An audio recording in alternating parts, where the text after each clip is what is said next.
Boker Tov mes amis, aujourd'hui nous allons une question qui revient souvent et malheureusement à cause qu'il y a des gens qui divorcent et donc madame, elles veulent revenir avec la possibilité de se marier avec ce qu'elles veulent et elles pensent que le fait qu'elles aient les cheveux découverts, eh bien ça va leur donner plus de chances de pouvoir trouver un nouveau mari ou un mari qui est plus de leur choix. Et donc la question qu'elle pose, il y a une autre panne dans la question. Écoutez ce Inyan-là. Une autre panne dans la question, c'est que des fois, elles ont un traumatisme du mariage. Et comme elles ont un traumatisme du mariage, pourquoi est-ce que j'ai porté la perruque? Pourquoi est-ce que j'ai porté, excusez-moi, le couvre-chef? C'est parce que j'étais mariée avec lui. Donc ça veut dire que le fait que je garde encore le couvre-chef, du fait que je cave encore le kisui roche, eh bien ça fait en sorte que je suis encore rattaché encore à lui. Je ne veux pas montrer à personne que je suis encore attaché à lui. Donc est-ce que cette femme-là, elle a le droit de se découvrir la tête? C'est la question que le Rav Ovadia pose dans le Yabiya Omer, Chelek Dalet Sim Ebenezer Seif Gimel. Et il répond comme ça, en rapide. Il dit que d'abord il faut savoir qu'une femme, elle a l'obligation de se couvrir la tête à partir du moment où elle se marie, aucun rapport avec son mari. Déjà, il faut expliquer ça, que c'est pas parce que tu es marié, c'est parce que du fait que tu as eu un mari, eh bien, tu as le droit, tu es obligé de te couvrir les cheveux. Il ramène même qu'a priori, selon le Shulchan Aruch, même une fille ou une femme qui n'est pas encore mariée, elle était censée se couvrir les cheveux, mais du fait que le minag aujourd'hui c'est que les filles ne se couvrent pas les cheveux, elles doivent quand même garder un lacet, c'est comment on appelle ça, un coucou, sur les cheveux. Il dit mais quand même il amène le Magen Avraham, c'est une longue arichout pour ceux qui veulent regarder en détail, et il faut regarder. Maintenant, il ramène aussi le Igerot Moshe, le Rav Moshe Feinstein.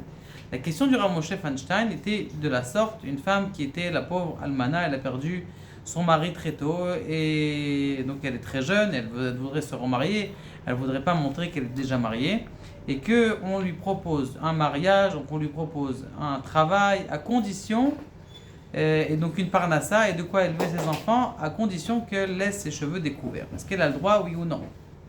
Laurent Moshe Feinstein, il ramène il est médaillek d'un Rashi que ce qui est marqué dans la Torah c'est un assez, mais pas un lota assez, alors que machma que dans Masechet, dans Sota, c'est marqué qu'une femme, elle a l'obligation de sortir avec les cheveux couverts dans la rue.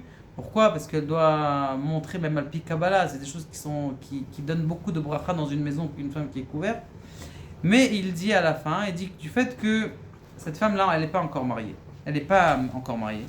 Et d'un autre côté, on n'a pas le droit de dire non plus qu'elle n'a jamais été mariée. Donc elle dit que même si le Rav Ovadia, qui n'avait l'habitude de ne permettre aucune perruque, mais dans ce cas-là, du fait qu'il y a un problème de parnassa et d'autres problèmes, elle a le droit de mettre la perruque et pas uniquement le couvre-chef. Dans quel cas? Uniquement dans une femme qui est l'oralenou, elle est almana ou l'oralenou aussi divorcée, que là, elle a le droit de mettre la perruque dans le Reshut Tarabim, c'est-à-dire dans le domaine public, mais aussi non, elle n'a pas le droit de laisser les cheveux complètement découverts, comme le disait le Rav Igerot Moshe. Pourquoi? Parce que c'est pas le même cas. Il a ramené plein de preuves qu'on détaille pas maintenant. Maintenant, il faut savoir juste qu'il y a un Hechal en haut, c'est-à-dire dans le Gan Eden après 120 ans, qui avait été par une femme qui était revenue ici, ça veut dire elle avait passé une mort clinique et elle est revenue. Elle a dit que les femmes qui se couvraient les cheveux, elles avaient une lumière sur leur tête extraordinaire et que celles qui ne se couvraient pas les cheveux, c'était pas le cas. En Lachon Amrata, pour pas faire peur, parce que la Torah c'est pas une Torah qui fait peur, mais Behemet, le fait de se couvrir les cheveux, ça donne une lumière extraordinaire à la femme et dans ce monde-là, au niveau de la parnassa, de la bracha de son mari, et de ce qui est marqué dans le Zohar, et ce qui est marqué dans le Harizal, de toutes ces choses-là, et que les chitsonim, c'est eux qui prennent des cheveux, et que d'Avka, il faut qu'une femme, elle laisse garder long ses cheveux, mais il faut qu'ils soient couverts. Baruch Adonai le'olam, amen ve'amen.